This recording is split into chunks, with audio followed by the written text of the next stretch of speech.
Hey everyone, welcome back to the channel.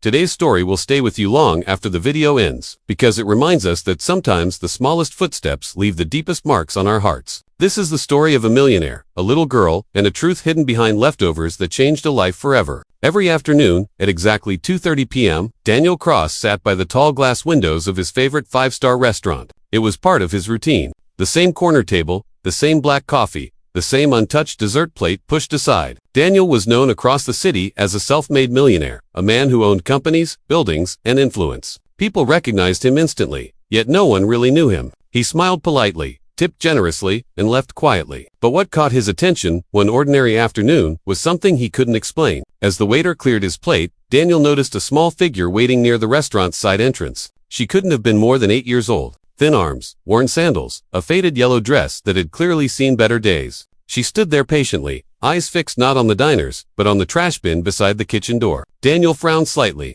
This wasn't the first time he'd seen her. Every day for the past 2 weeks, she appeared right after lunch service. She never begged, never asked for money. She simply waited. When the staff tossed leftovers into a small bag, one of the junior cooks would discreetly hand it to her. She would smile, clutch the bag to her chest like treasure, and disappear down the street. That day, something stirred in Daniel's chest. Curiosity, yes, but also discomfort. Why would a child be collecting leftovers from a luxury restaurant? The next day, he came earlier. He watched carefully. Again, there she was. Same dress. Same calm patience. When she received the food, she bowed her head slightly in gratitude, then hurried away. Daniel stood up without thinking. He followed her. Keeping a careful distance, he watched her walk through streets that changed character with every block. Polished sidewalks turned into cracked concrete. Shiny storefronts became shuttered shops. The air smelled different, dusty, heavy, tired. The girl never once looked back. She crossed a busy road, slipped through a narrow alley, and finally stopped at a rundown building with peeling paint and broken windows. Daniel slowed, his heart beating faster.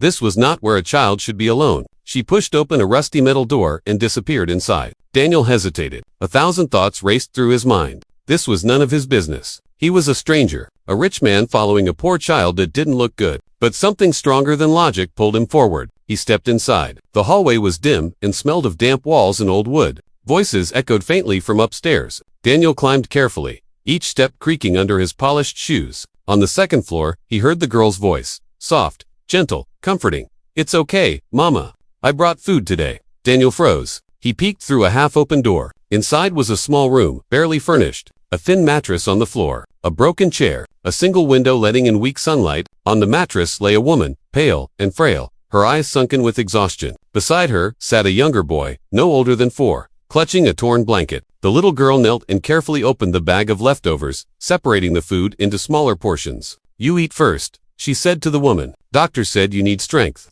The woman tried to protest, but the girl shook her head firmly. Daniel felt his throat tighten. This wasn't just hunger. This was responsibility far beyond a child's years. The floorboard creaked beneath Daniel's foot. The girl looked up, startled. Their eyes met. For a moment, fear flashed across her face. She quickly stood in front of her family, shielding them with her small body. "I'm sorry," Daniel said softly, raising his hands. "I didn't mean to scare you." The woman struggled to sit up. "Who are you?" she asked weakly. Daniel swallowed hard. "My name is Daniel. I own the restaurant downstairs. I saw your daughter there every day, and I followed her." Silence filled the room. The girl's eyes lowered. "I don't steal," she said quickly, "but cooks give it to me." Daniel knelt down to her level. "I know. You did nothing wrong." The woman sighed, tears slipping down her cheeks. "I tried to stop her," she whispered, "but we have nothing."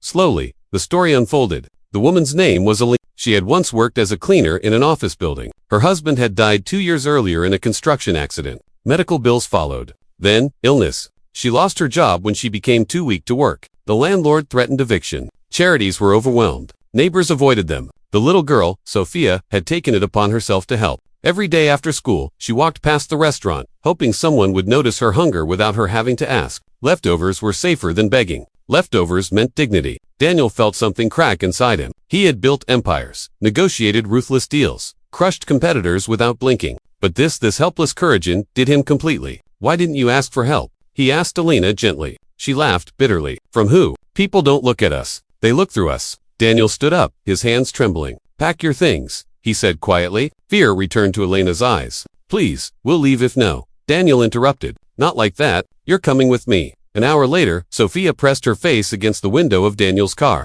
eyes wide as the city transformed back into brightness and glass. The boy laughed at the smooth ride. Alina sat silently, unsure whether to believe this was real. Daniel took them to a private clinic. Doctors examined Alina immediately. Tests were ordered. Treatments planned. The word curable echoed like music in the room. Tears streamed down Sophia's face. Daniel arranged an apartment close to a good school. Warm beds, clean clothes, real meals. But the most shocking discovery came days later. As Daniel reviewed Elena's medical records, a familiar name caught his eye. The construction company listed under her late husband's accident. It was his company. Daniel's breath caught. Years ago, an incident report had crossed his desk. A worker fell due to faulty scaffolding. Compensation was paid. The file was closed.